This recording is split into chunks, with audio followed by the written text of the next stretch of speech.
ولا ما عندك القدرة؟ في ايه؟ انا نفسي افهم في ايه؟ عايز اكلمه انا ابو حسن. انا نفسي افهم في ايه؟ عندك القدرة وليد ترسل الرابط ونتناظر فيس تو فيس ولا ما عندك القدرة؟ خليجي على تكتب ابو حسن، على تكتب عادي قلت بقلت.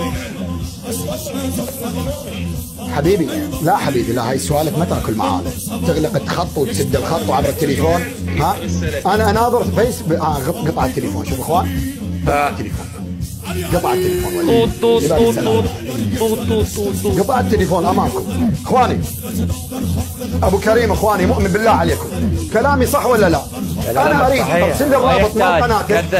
كذب هو قال لازم يعمل ريستريم كذب، يقدر يسوي يبعث الرابط لك اي وقت، موجود بالستريم. هذا كله مسجل، الصوت واضح كان حتى نسحب الفيديو. اي نعم انا مسجل. جميل جدا جميل جدا حتى نثبت لانه يقدر يدز الرابط. اخواني ليش يخافون من كتبهم؟ اهل السنة والجماعة انفسنا الامارة بالسوء، لماذا تخافون من كتبكم؟ لماذا تخافون من كتبكم؟ هو وليد الآن إخواني هذا التقلب والتناقض الآن. شوف إخواني 1900 بالبث، وليد إسماعيل رفض يناظر معمم وقال ما عندك متابعين. ليش الآن يتصل علي ويقول لي تعال لأن ذاك التليفون مربوط تعال حتى نتناظر ويكتمني؟ ليش لما أقول له ارسل